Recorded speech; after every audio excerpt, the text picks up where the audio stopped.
Oke, kali ini Bu Dena akan menjelaskan mengenai himpunan dari bilangan-bilangan. Jadi, himpunan dari bilangan-bilangan yang nantinya akan kita bicarakan dari awal sampai akhir itu mengenai himpunan bilangan real. Atau biasanya himpunan bilangan real ini disimbolkan dalam huruf R. Jadi, mungkin kalau dulu kalian pernah sekolah di tingkat SMP ataupun di tingkat SMA berbicara mengenai himpunan, kemudian ada simbol R, itu berarti dia menandakan dia itu adalah bilangan real. Jadi selain kita membicarakan tentang himpunan bilangan real, nanti kita akan mempelajari tentang apa sih sifat-sifat dari himpunan bilangan real itu, yang dimana sifat-sifat itu tadi nanti disebut sebagai sistem bilangan real. Dan tentunya karena kita berbicara tentang himpunan bilangan real ini disebut sebagai himpunan semesta pembicara. Jadi semesta pembicara yang nantinya kita bahas dalam sebuah materi himpunan itu tentunya semesta pembicaranya adalah bilangan real. Oke, jadi bilangan-bilangan real atau yang disimbolkan dalam huruf R itu dinyatakan oleh titik-titik pada sebuah garis lurus. Jadi setiap bilangan real, setiap ya, kalau saya ngomong setiap itu kan berarti per satu ya, per tiap satu-satu. Setiap bilangan real itu dinyatakan dalam sebuah titik di dalam sebuah garis bilangan. Jadi kalau kita lihat di sini, ini kan sebuah garis bilangan ya. Jadi ini adalah sebuah garis bilangan. Setiap bilangan real, jadi setiap bilangan real itu mau 0, mau 1, mau 2, mau akar 2, itu menempati setiap titik di dalam sebuah garis bilangan. Jadi kalau misalnya di sini bisa kalian lihat, jadi bilangan 0, 0 ya menempati setiap titik di dalam sebuah garis bilangan di sini. 1 juga menempati setiap titik. 4 juga menempati setiap titik. Negatif 4 juga menempati setiap titik. Nah, kalau setengah, Bu, letaknya di mana? Setengah juga menempati setiap titik di dalam sebuah garis bilangan. Jadi tidak mungkin setiap titik itu letaknya sama di dalam sebuah garis bilangan itu. Ya. Jadi tidak mungkin setiap bilangan real itu diletakkan di dalam titik yang sama. Jadi misalnya setengah menempati titik di 0, tidak ya. Atau mungkin akar 2 menempati titik yang sama dengan 1, tidak. Akar 2 itu bilangan berapa sih? Akar 2 itu kan senilai 1,414 sekian gitu ya. Jadi ya dia menempati titik yang berbeda dengan 1. Tidak mungkin dia letaknya sama dengan letak 1 atau letak 2 gitu. Sama dengan epsilon. Epsilon itu nilainya 2,718 sekian panjang ya. Jadi tidak mungkin dia letaknya itu di titik 2 ya. Jadi setiap bilangan real itu menempati titik-titik yang berbeda di dalam sebuah garis bilangan ya. Demikian juga kalau kita lihat di dalam sebuah garis bilangan ini, di mana bilangan semakin ke kanan itu adalah bilangan positif dan semakin ke kiri itu adalah bilangan negatif, di mana 0 ini menempati sebuah bilangan yang netral ya. Jadi sebelah kiri dari 0 itu bilangan negatif dan sebelah kanan dari 0 itu adalah bilangan positif. Oke, sekarang kita akan mempelajari tentang himpunan bilangan real itu, di mana himpunan bilangan real itu anggota-anggotanya itu tidak lain adalah bilangan rasional, yang kedua adalah bilangan irasional. Nah, untuk bilangan rasional sendiri itu anggota-anggotanya itu banyak ya. Jadi himpunan bilangan rasional itu terdiri dari beberapa bilangan. Yang pertama ada yang namanya bilangan asli. Kemudian ada yang namanya bilangan prima. Ada yang namanya bilangan komposit, bilangan cacah, bilangan bulat, bilangan genap, bilangan ganjil, bilangan pecahan. Semua bilangan-bilangan ini merupakan anggota dari himpunan bilangan rasional. Nah, kalau bilangan asli, mungkin kita sudah mempelajari ya di SD. Anggota-anggota bilangan asli itu apa saja sih? Bilangan genap juga sudah kita pelajari. Bilangan ganjil juga, pecahan juga sudah kita pelajari. Nah, tentunya kalau bilangan asli, prima, komposit, caca, bulat, genap, ganjil, pecahan itu termasuk bilangan rasional, bukan bilangan irasional. Lalu apa sih Bu sebenarnya definisi dari bilangan rasional itu sendiri? Kok bilangan asli dikelompokkan ke dalam bilangan rasional, bukan dikelompokkan ke dalam bilangan irasional? Berarti ada definisi tersendiri dari bilangan rasional itu sendiri yang menyebabkan bahwa bilangan asli termasuk rasional, bukan irasional. Maka apa sih definisi dari bilangan rasional itu sendiri, di mana bilangan rasional itu disimbolkan dalam huruf Q, ya. Jadi kalau misalnya kalian mempelajari tentang himpunan dan ketemu lambang Q, berarti Q itu disimbolkan dalam himpunan bilangan rasional. Oke, sekarang kita berbicara tentang bilangan rasional. Apa sih bilangan rasional itu? Jadi bilangan rasional itu merupakan bilangan-bilangan real yang dapat dinyatakan sebagai perbandingan dari dua buah bilangan bulat dalam bentuk P per Q. Jadi dapat dinyatakan dalam bentuk pecahan. Selain dapat dinyatakan dalam bentuk pecahan, dia juga memiliki sifat yaitu berbentuk desimal berulang. Maksudnya apa sih Bu berbentuk desimal berulang? Jadi misalnya saya memiliki sebuah pecahan 7/11. 7/11 ini kan P per Q ya. P per Q. Di mana 7/11 ini kalau misalnya dia saya bagi dan saya nyatakan ke dalam sebuah bentuk desimal, maka kalau misalnya kalian mau menghitung dalam kalkulator, hasilnya akan 0,636363 dan seterusnya, nggak bisa berhenti. Nah, ada nggak bilangan yang berulang, yang diulang beberapa kali? Ada. Siapa bilangan itu? 63. Ya, 63-nya diulang beberapa kali. Di sini 63, 63, 63. Kalau dilanjutkan 63, 63, 63 tanpa berhenti. Itulah yang disebut sebagai desimal berulang. Nah, kalau bilangan tersebut ketika dia dapat dinyatakan dalam bentuk pecahan dan ketika dia dibagi, kita menggunakan kalkulator dan menghasilkan sebuah desimal berulang, jelas dia merupakan bilangan rasional. Gitu ya. Jadi bisa dipahami ya. Selanjutnya adalah 6/11. 6/11 kan jelas ya. Dia adalah pecahan, yaitu P per Q. Tapi kalau misalnya kita bagi 6 dibagi 11, hasilnya berapa sih?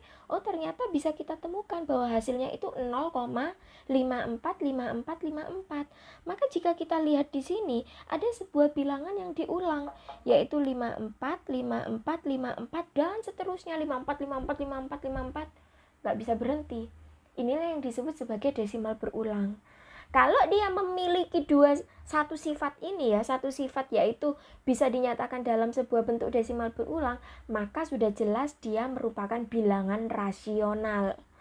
Oke, selanjutnya bilangan rasional itu tadi kan dibagi menjadi beberapa macam bilangan ya. Anggotanya itu ada banyak, ada bilangan asli, ada bilangan bulat, dan seterusnya ya. Oke, sekarang kita akan mempelajari bilangan bulat itu tadi. Nah, bilangan bulat itu bisa disimbolkan dalam notasi Z. Ya, lambang bilangannya Z. Jadi kalau misalnya kalian belajar tentang himpunan, ketemu lambang Z, maka dia menyimbolkan, melambangkan bahwa dia itu bilangan bulat. Nah, bilangan bulat ini dia bersifat tertutup. Ya, dia bersifat tertutup pada sebuah operasi penjumlahan, pengurangan, perkalian, tidak pada operasi pembagian. Maksudnya apa sih Bu? Dia bersifat tertutup. Maksudnya apa? Jadi maksud dari sifat tertutup pada sebuah operasi penjumlahan, pengurangan, dan perkalian, hasilnya itu nanti akan selalu balik lagi ya, hasilnya bilangan bulat. Misalnya pada operasi penjumlahan ya, kalau 5 saya tambah 3, hasilnya kan 8. Dimana 8 itu ya bilangan bulat kan. Nah, termasuk bilangan bulat itu sendiri. Kemudian misalnya negatif 5 ditambah 7. Negatif 5 ditambah 7 berapa? Oh, hasilnya 2. Dimana 2 itu ya termasuk bilangan bulat. Karena apa? Karena bilangan bulat itu anggota-anggotanya itu dimulai dari negatif, 0, dan positif. Jadi kalau misalnya kita mengoperasikan ya sebuah bilangan dengan operasi tambah, kurang, kali, hasilnya nanti akan balik lagi, entah dia hasilnya negatif, entah 0, entah positif. Tetap kalau hasilnya antara bilangan-bilangan ini, berarti ya tetap dia bilangan bulat, berarti dia bersifat tertutup. Tetapi berbeda dengan operasi pembagian, dia tidak bisa bersifat tertutup. Karena kenapa? Belum tentu nanti hasilnya itu adalah bilangan bulat. Misalnya saja 3 dibagi 4. 3 dibagi 4 berapa? Hasilnya kan 3/4 ya. Nah, di mana 3/4 itu kan pecahan. Tidak ada di sini 3/4 itu termasuk bilangan bulat. Karena anggota-anggota dari bilangan bulat itu negatif, 0, dan positif ya. Oke. Kemudian perkalian. Perkalian kok bisa, Bu? Dia bersifat tertutup. Ya jelas, karena 5 dikali 3, 15. 15 itu anggota dari bilangan bulat. Oke. Nah, selanjutnya kita akan membicarakan bilangan asli. Bilangan asli itu disimbolkan dengan N ya. Nah, ini N itu adalah simbol dari bilangan asli. Jadi maksudnya apa itu bilangan asli? Jadi bilangan asli itu merupakan bilangan-bilangan bulat yang positif ya, bilangan-bilangan bulat yang positif. Bilangan-bilangan asli merupakan sistem bilangan pertama yang dikembangkan dan terutama digunakan pada suatu waktu untuk menghitung. Nah, kalau tadi bilangan bulat itu dia bersifat tertutup pada operasi penjumlahan, pengurangan, dan perkalian tetapi tidak pada pembagian, beda dengan bilangan asli. Kalau bilangan asli dia bersifat tertutup pada operasi penjumlahan dan perkalian. Oke, sebelum saya membahas tentang kok bisa sih dia bersifat tertutup pada operasi penjumlahan dan perkalian, kita harus memahami bahwa anggota-anggota dari bilangan asli itu merupakan bilangan-bilangan bulat yang positif. Kalau tadi anggota dari bilangan bulat itu adalah negatif, 0, dan positif, maka kalau bilangan asli kita ambil yang positifnya saja, yaitu 1, 2, 3, 4, dan seterusnya. Ya, ini adalah anggota-anggota dari bilangan asli. Maka kok bisa dia bersifat tertutup pada operasi penjumlahan dan perkalian? Maksudnya jika kita operasikan sebuah bilangan yang kita operasikan dengan menggunakan operasi penjumlahan, maka hasilnya akan menghasilkan bilangan asli itu sendiri. Sama dengan perkalian. Kalau kita operasikan ya bilangan asli yang kita operasikan, ya hasilnya akan menjadi bilangan asli itu sendiri. Misalnya, bilangan asli yang kita operasikan penjumlahan, bilangan asli itu kan 5. 5 saya kali 3, hasilnya 15. 15 ya termasuk anggota dari bilangan asli. Contoh lagi perkalian, bilangan asli kali bilangan asli ya. Misalnya 6. 6 saya kalikan 3. Oh, tadi contoh yang awal itu keliru ya. Saya menyebutkan perkalian bukan penjumlahan. Sekarang berarti kebalikannya, penjumlahan. Misalnya 5 ditambah 3 hasilnya 8. 8 termasuk anggota dari bilangan asli. Berarti dia tidak bersifat tertutup pada operasi kebalikannya, yaitu pengurangan dan pembagian. Kalau pengurangan dan pembagian. Pembagian misalnya contohnya apa? 5 dibagi 3. 5 dibagi 3. Kan hasilnya masih berupa pecahan atau desimal kan? Sekitar 1, sekian. Nah, berarti kan dia hasilnya tidak merupakan bilangan asli. Loh, Bu, kalau pengurangan 5 dikurangi 3 kan hasilnya 2, Bu. Berarti kan dia sifat tertutup, Bu. Hasilnya 2 itu kan bilangan asli juga. Iya, tetapi tidak semua pengurangan itu menghasilkan bilangan asli. Ya atau ya? Misalnya 5 saya kurangi 8, hasilnya negatif 3. Di mana negatif 3 bukan merupakan anggota dari bilangan asli, tetapi negatif 3 merupakan anggota dari bilangan bulat. Nah, inilah yang dimaksud tidak bersifat tertutup pada operasi pengurangan maupun operasi pembagian. Dari situ mudah-mudahan bisa dipahami ya. Nah, kalau kita lihat lebih jeli lagi, di mana N itu kan simbol dari bilangan asli, ya kan? Di mana N ini merupakan subhimpunan dari bilangan Z. Z itu tadi apa? Bilangan bulat. Kemudian bilangan bulat ini dia merupakan subhimpunan dari bilangan X. X itu tadi apa? Bilangan rasional, di mana rasional itu merupakan subhimpunan dari bilangan real. Oke. Selanjutnya kita akan membicarakan tentang bilangan-bilangan prima. Jadi bilangan prima itu apa sih? Kalau di SD kan kita sudah sering mempelajari tentang bilangan prima ya. Jadi apa sih sebenarnya definisi dari bilangan prima? Jadi bilangan prima itu adalah bilangan asli P yang tidak termasuk 1, yaitu bilangan yang memiliki 2 faktor. Ya, memiliki 2 faktor, artinya dia dapat dibagi dengan 1 dan dapat dibagi dengan bilangan itu sendiri. Jadi contohnya apa? 2, 3, 5, 7, 11.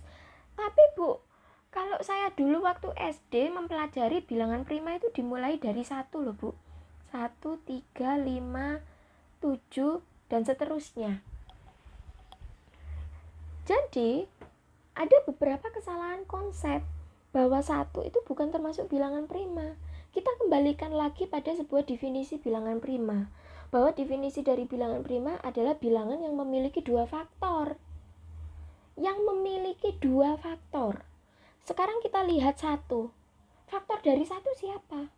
Ya 1 itu sendiri. Berarti kan hanya memiliki 1 faktor, tidak memiliki 2 faktor. Artinya 1 bukan bilangan prima. Tapi 2 di sini. Faktor dari 2 itu berapa? Faktor dari 2 itu adalah 1 dan 2. Karena 2 memiliki 2 faktor, artinya 2 merupakan bilangan prima. Jadi kita kembalikan pada definisi asli dari bilangan prima. Nah, ini yang perlu kalian luruskan ya. Jadi nanti ketika mempelajari tentang bilangan prima atau ngajari adiknya atau jadi guru misalnya ya, jangan keliru konsep bilangan prima itu dimulai dari 1. Ini kesalahan fatal. Sama dengan 3, 5, 7, 11. Ini memiliki 2 faktor. 11, faktor dari 11, 1 dan 11. Faktor dari 7, 1 dan 7. Nah, itu ya. Oke.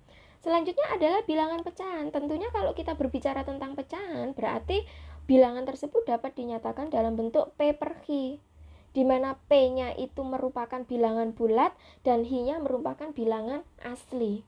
Ya, ini disebut sebagai pecahan. Jadi definisi dari pecahan itu, kalau P-nya itu adalah bilangan bulat, jadi kalau kita ngomong bilangan bulat ya berarti bisa negatif, bisa 0, bisa positif. Nah, sedangkan yang menjadi penyebut atau Q itu adalah bilangan asli.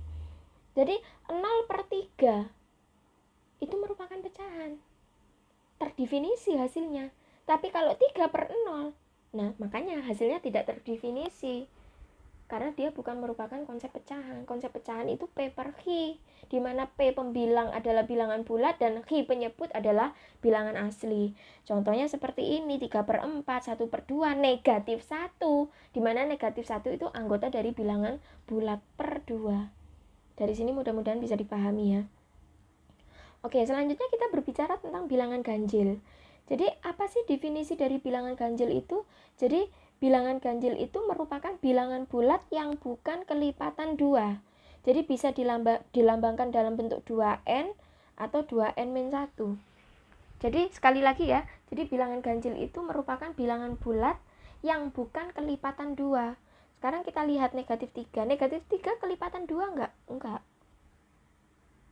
Negatif 1 merupakan hasil dari kelipatan 2 enggak? Enggak. 3 merupakan hasil dari kelipatan 2? Tidak juga. Ya, dilambangkan dengan 2n plus 1. Jadi misalnya n-nya di sini adalah, kita ambil bilangan bulat ya. Kalau kita ambil bilangan bulat berarti bisa negatif, 0, dan positif. Misalnya kita ambil negatif 1. 2 dikali negatif 1 adalah negatif 2. Negatif 2 ditambah 1 adalah negatif 1. Sehingga negatif 1 merupakan bilangan ganjil. Atau 2n min 1. N-nya ambil saja bilangan bulat yang negatif. Misalnya negatif 5. 2 dikali negatif 5 berapa? Negatif 10. Ya, negatif 10 dikurangi 1, hasilnya berapa? Negatif 11. Dimana negatif 11 berarti dia merupakan bilangan ganjil. Seperti itu ya. Dimana hasil-hasil ini kalau kita teliti, ternyata dia bukan kelipatan 2. Nah, kalau tadi kita berbicara tentang bilangan ganjil, sekarang kita berbicara tentang bilangan genap. Kok gelap sampean ya? Jadi kalau bilangan ganjil tadi bukan merupakan kelipatan 2, kebalikan dari bilangan genap. Bilangan genap ini merupakan bilangan bulat yang kelipatan 2. Dia dilambangkan dengan 2n, di mana n-nya ini merupakan bilangan bulat. Oke, sekarang negatif 4. Negatif 4 itu bilangan genap. Kok bisa negatif 4 itu bilangan genap? Ya kita lambangkan saja dia 2n. N-nya bilangan bulat. Berarti 2 dikali negatif 2. Negatif 4. Dia juga merupakan kelipatan 2.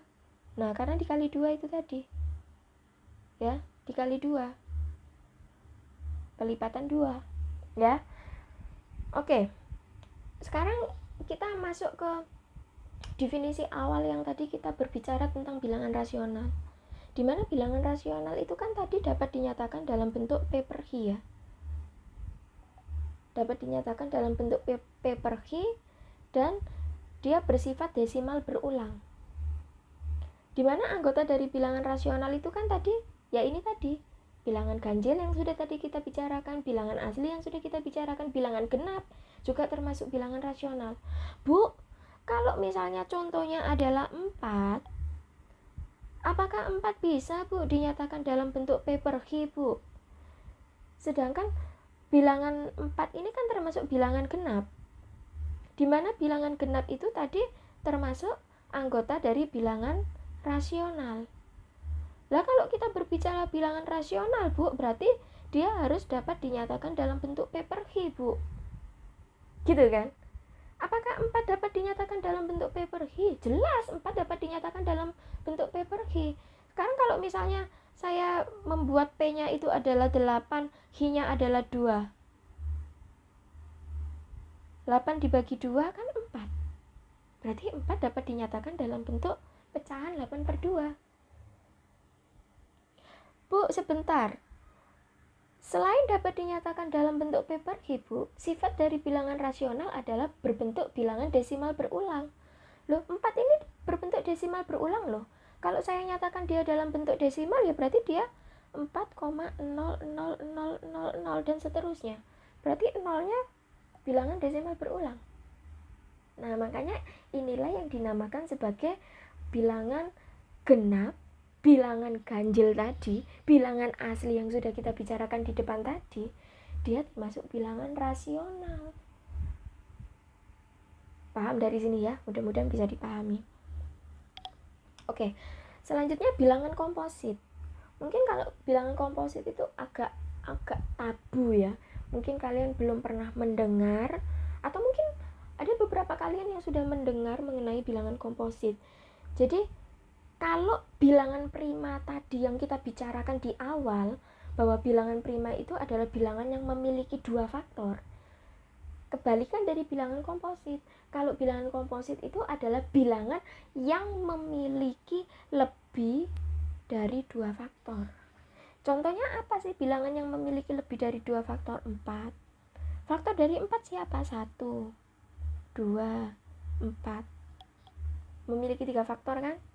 Sekarang 8. Faktor dari 8 berapa?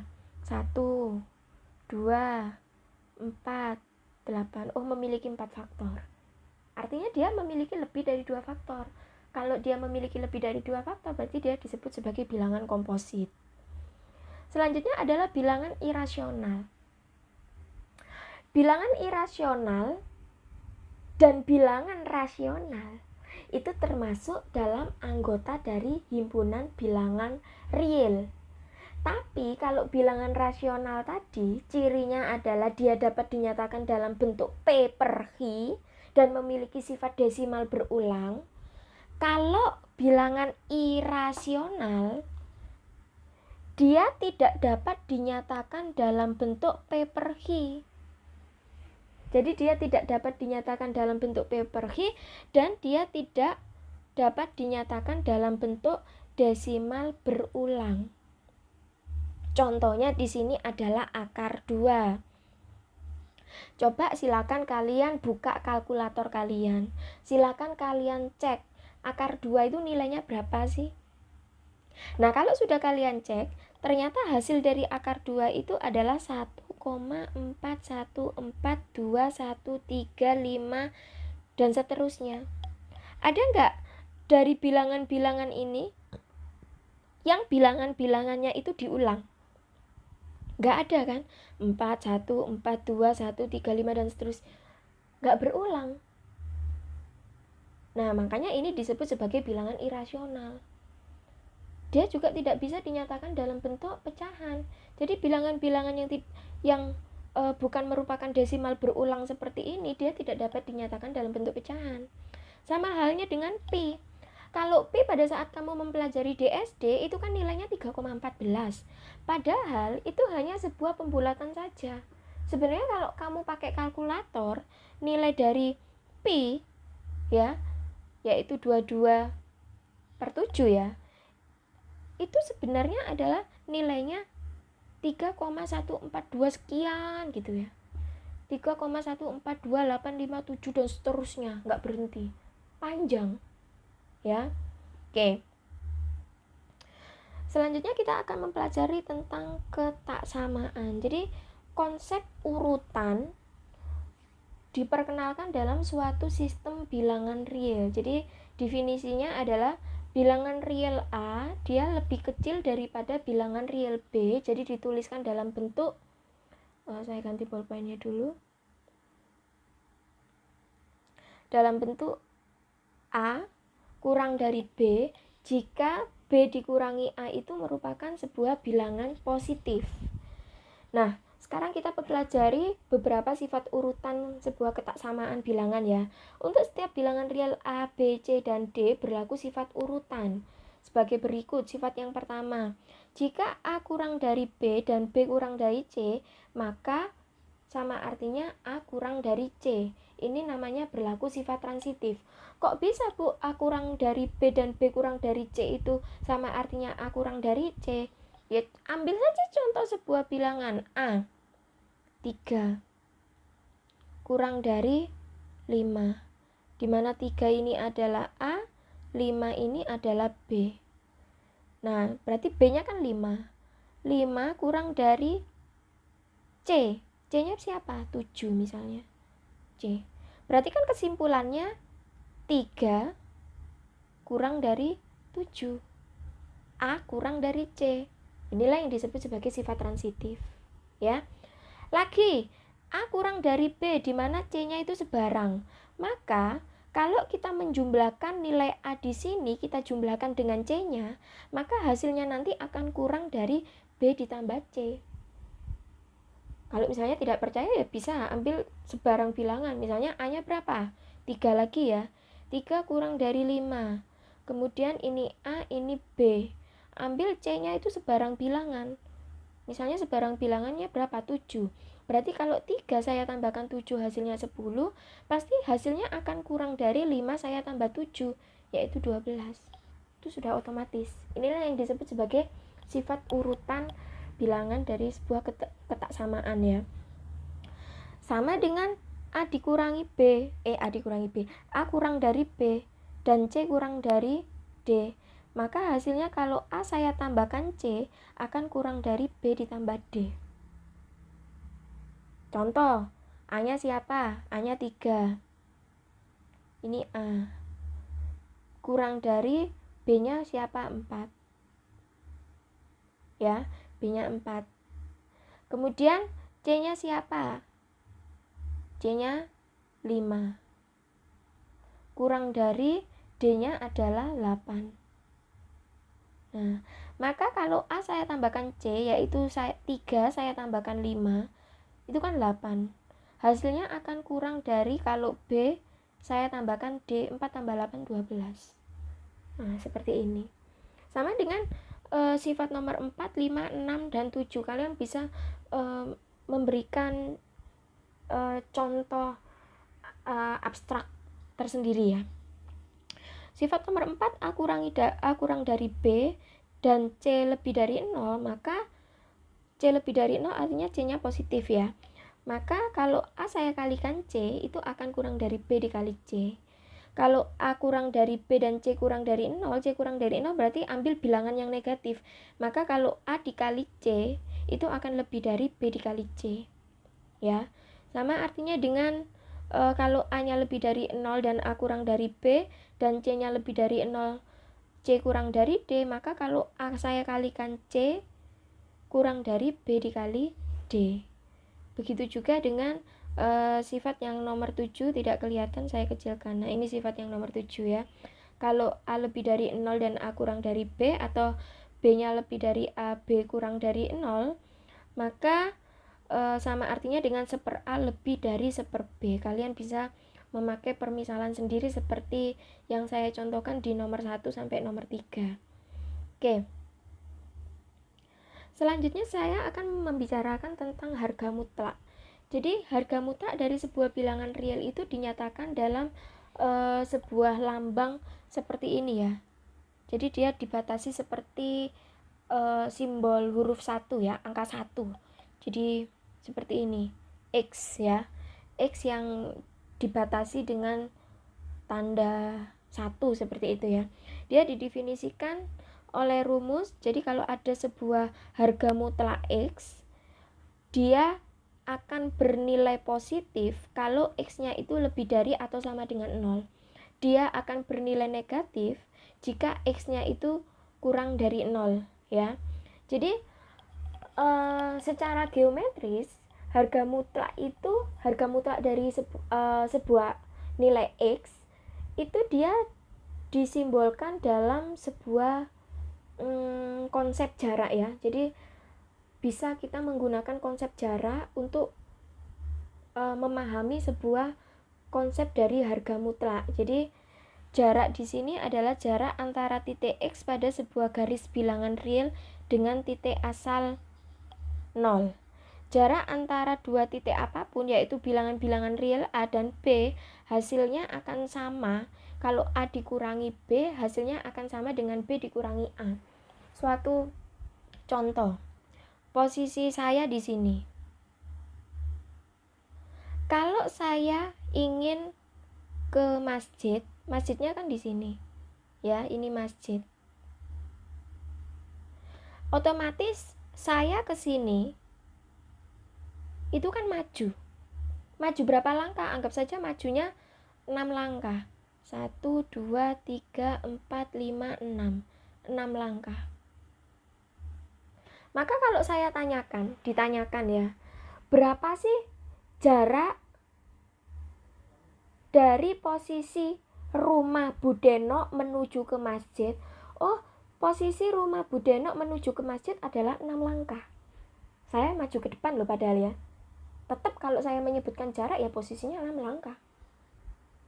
Nah sekarang kalau misalnya ini posisi rumah saya ingin menuju ke rumahnya Tino.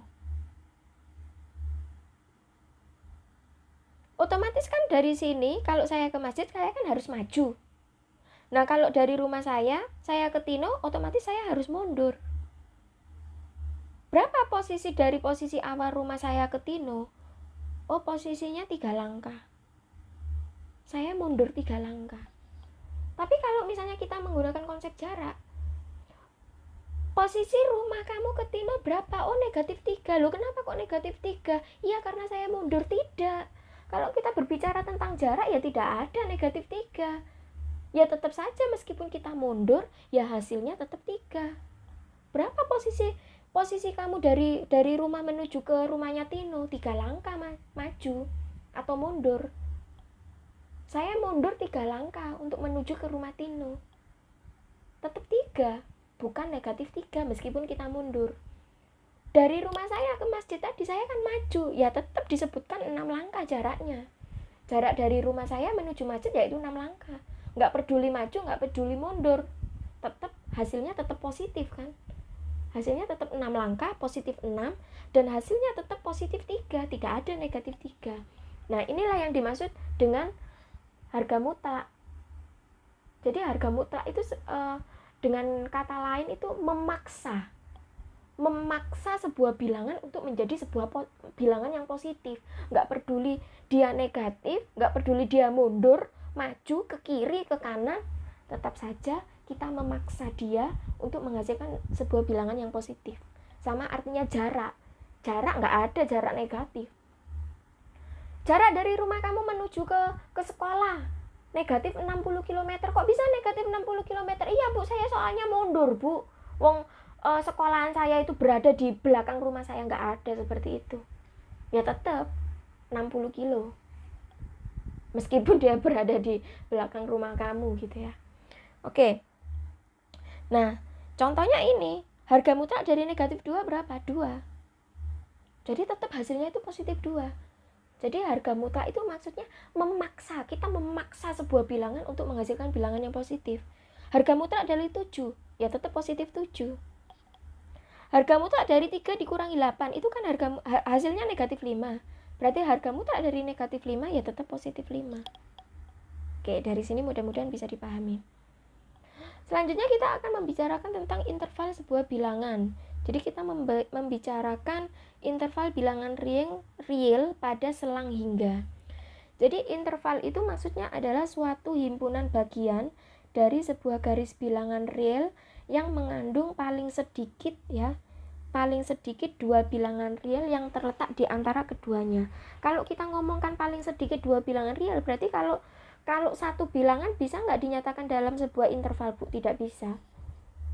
Ya, kalau kita ngomongkan interval ya berarti minimal dia terdiri dari 2 bilangan real. Jadi misalnya di sini untuk setiap X, A, B, C dia merupakan elemen bilangan real. Jadi kalau ada sebuah A, B di mana dia ditandai, disimbolkan dalam kurung siku seperti ini, yang kiri kurung siku, yang kanan kurung siku, maka ini bisa dituliskan dalam sebuah bentuk notasi pembentuk himpunannya seperti ini ya. Jadi X sedemikian hingga X lebih dari atau sama dengan A dan X kurang dari sama dengan B ya. Jadi X-nya di antara A dan X-nya di antara B. Kenapa di sini ada tanda sama dengannya? Karena di sini kurung siku. Artinya dia interval tertutup. Jadi kalau ada kurung siku berarti dia interval tertutup, artinya bilangan A-nya itu ikut dan bilangan B-nya ikut. Makanya di sini ada tanda sama dengan di sini. Berbeda dengan nomor 2. Kalau nomor 2 ini kurung sikunya ini hanya miliknya A. Yang B hanya kurung lengkung. Artinya apa?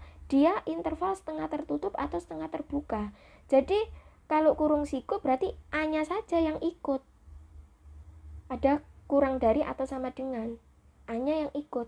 Nah kalau B karena dia selang terbuka, maka tanda kurang darinya tidak ada sama dengan, ya. Jadi B-nya tidak ikut. Nah kalau yang seperti ini, A-nya yang selang lengkung,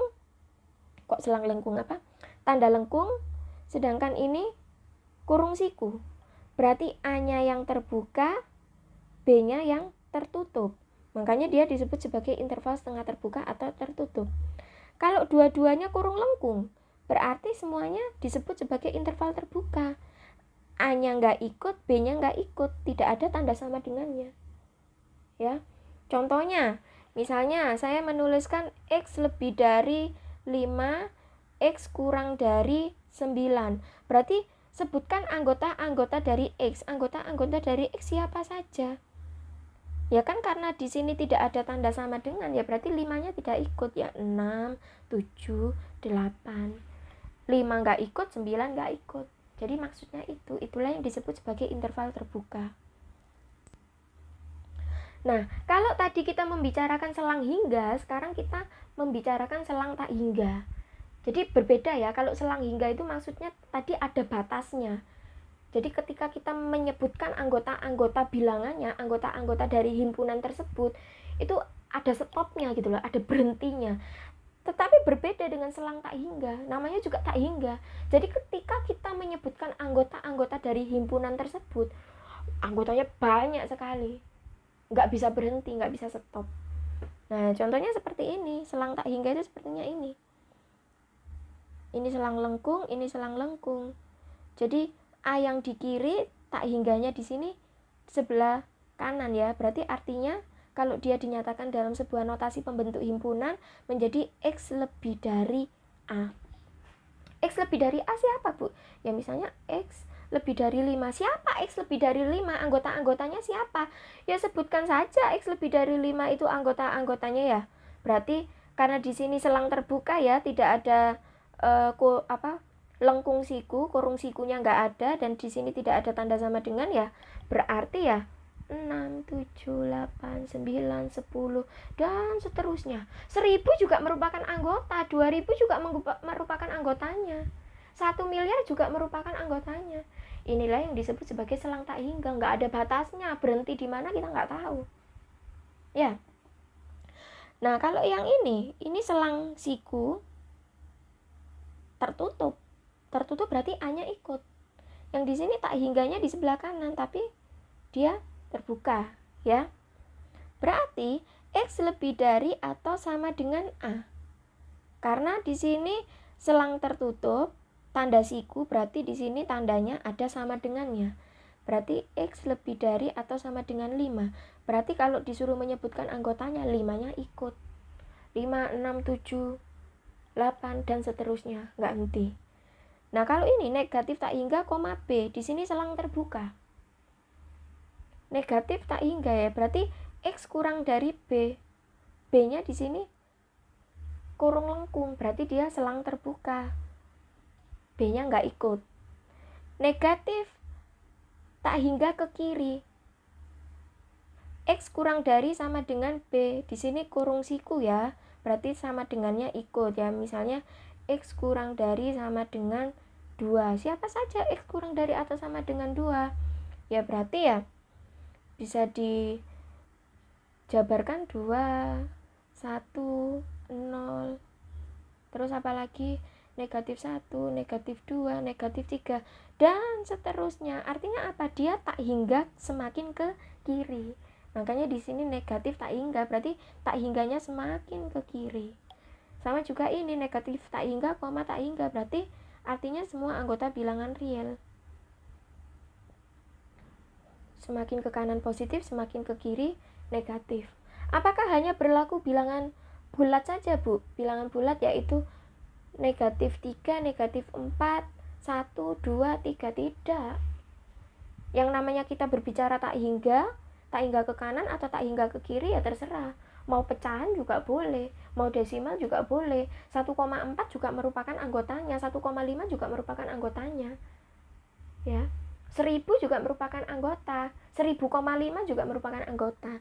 Artinya dia tidak terbatas pada anggota bilangan bulat. Ya. Kalaupun dia tak terhingga ke kanan dan tak terhingga ke kiri, berarti semua bilangan itu mencakup apapun bilangan itu, mau pecahan, mau desimal, bilangan berapapun. Berarti bisa kita jabarkan dalam suatu notasi pembentuk himpunan, anggota-anggotanya adalah anggota bilangan real. Gitu ya.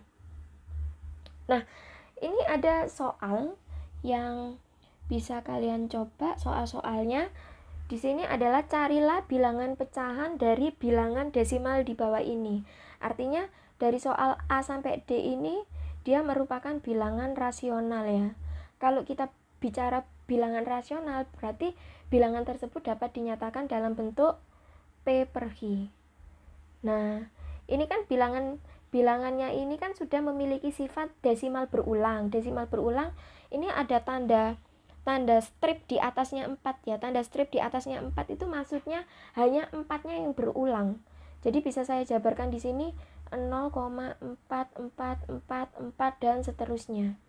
Di sini 0,7836.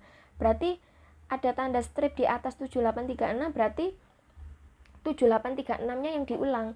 Berarti 0,7836, 7836, 7836 dan seterusnya. Kalau yang di sini 0,027 berarti hanya 27-nya yang diulang, bukan 0 di sini yang diulang. Berarti 0,027, 27, 27 dan seterusnya. Ya. Jadi tanda strip di atasnya itu menandakan bilangan itu yang harus diulang. Oke, ini adalah soal 1 2 3 4 5 6. Jadi bisa kalian coba menyelesaikan di rumah. Seperti ini pembuktian ini bisa kalian coba untuk selesaikan di rumah ya. Ini berkaitan dengan himpunan bilangan yang tadi sudah kita bahas ya, mau entah itu sifat ketaksamaan, entah itu sebuah interval bilangan ya. Jadi bisa dicoba. Mungkin itu saja yang bisa Bu Deno sampaikan ya. Kurang lebihnya Bu Deno minta maaf. Kalau misalnya ada kekurangan, kecepatan atau bagaimana, Bu Deno minta maaf. Semoga bermanfaat materi hari ini. Wassalamualaikum warahmatullahi wabarakatuh.